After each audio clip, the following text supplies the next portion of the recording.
Assalamualaikum warahmatullahi wabarakatuh. Jumpa lagi dengan Josgrab Nur Seri. Pada video kali ini saya akan bahas update hasil fondasi pruning yang saya lakukan beberapa waktu yang lalu. Dan hari ini sudah seperti ini. Cabang-cabang tersier yang kita buat dari arem, hasil fondasi pruning. Jadi di pohon ini saya lakukan fondasi pruning secara keseluruhan untuk permajaan cabang tersier. Jadi secara keseluruhan kita membuat cabang tersier baru di pohon ini. Ada yang kita tumbuhkan dari tunas bat, yang sebelumnya kita buat dari tunas air, kita pangkas dan kita tumbuhkan batnya.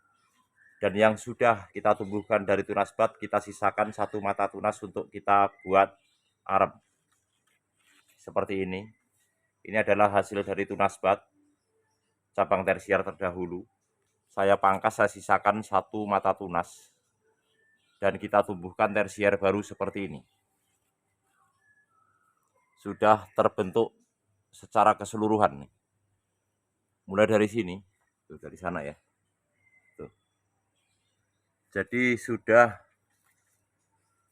terbentuk cabang-cabang tersier baru dan siap untuk kita buahkan lagi. Jadi mulai minggu ini kita mulai memasukkan pupuk generatif.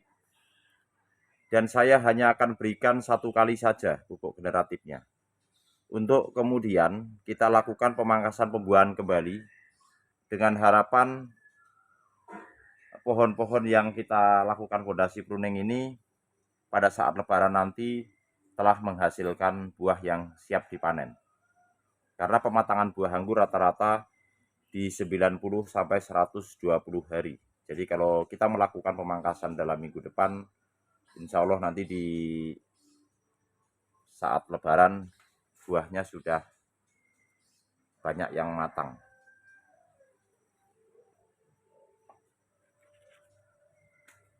Ini seperti ini. Jadi ini saya buat sekunder sepanjang 3 meter. Dari sini ke sana. Tuh, sampai ujung. Dan banyak sekali cabang tersiernya. Pertumbuhannya juga serempak. Tunas-tunas air yang tumbuh seperti ini kita buang dari awal. Nah, supaya apa? Supaya batnya cepat menyembul atau cepat gemuk. Sehingga nanti ketika kita lakukan pemangkasan, menghasilkan plaster bunga. Karena nutrisi sudah terisi di bat-bat ini. Dan semua pucuknya kita tahan atau kita eselbrik. Seperti ini misalkan nih. Ini sudah kita hentikan. Tumbuh lagi tunas air seperti ini, kita hentikan lagi, kita sisakan satu daun. Sampai kita melakukan pemangkasan. Untuk yang di sebelah sininya sudah tidak ada tunas airnya. Seperti ini. Pupuknya untuk saat ini masih pupuk vegetatif ya. Kita masih berikan NPK, Ponska Plus, dan POC saja. Tapi mulai minggu ini kita mulai berganti pupuk generatif satu kali. Nah ini seperti ini. Ini ya. Daun kita hentikan. Kita potong seperti ini. Kita tahan. Supaya tidak banyak nutrisi yang terbuang. Dan nutrisi tertahan di cabang-cabang tersier ini. Istilahnya menabung nutrisi. Nah, ini kita tumbuhkan secara keseluruhan ya. Dari setiap ruasnya nih. Dari sini. Dapat dilihat. Ini kita tumbuhkan semua cabang tersier ke kiri dan ke kanan. Meskipun ada beberapa yang tertinggal nih. Tuh. Jadi kita bisa lihat. Kita tumbuhkan kiri kanan terus sampai ujung. Tuh.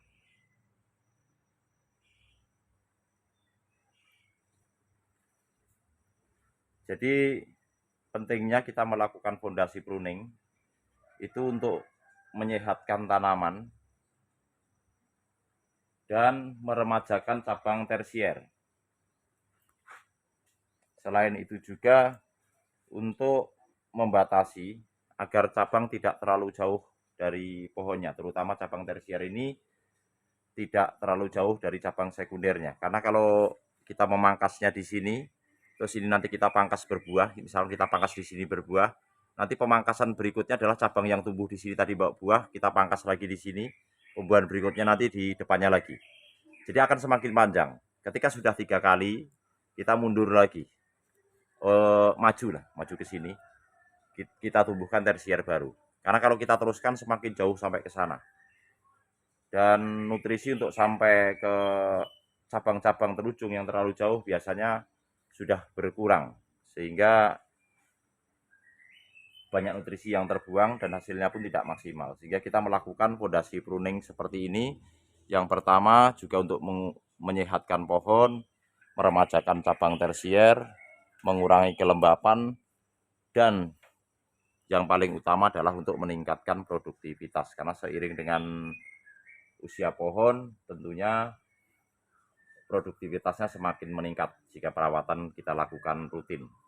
Pemangkasan seperti ini juga bagian daripada manajemen percabangan ya. Jadi nanti tanaman, kelangsungan hidup tanaman ini jadi lebih terjaga atau lebih terjamin. Karena di cabang-cabang tersier baru seperti ini, nanti klaster bunganya lebih baik daripada sebelumnya. Karena sudah banyak nutrisi yang diserap oleh pohon ini dan untuk kemudian disalurkan ke batang dan cabang ketika memasuki fase generatif, digunakan untuk mengeluarkan buahnya.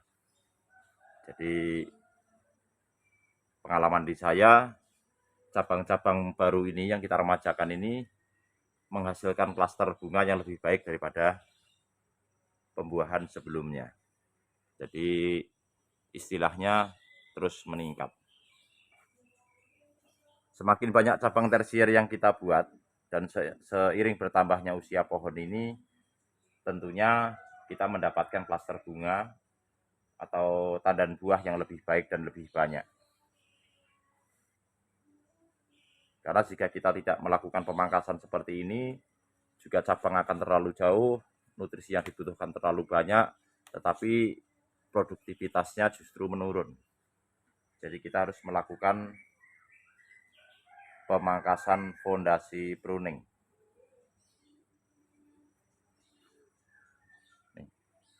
Dan alhamdulillah ini serempak ya sampai ujung ya. Ini termasuk baru sebulan lebih nih saya melakukan pemangkasan fondasi pruning ini dan hasilnya sudah cukup bagus.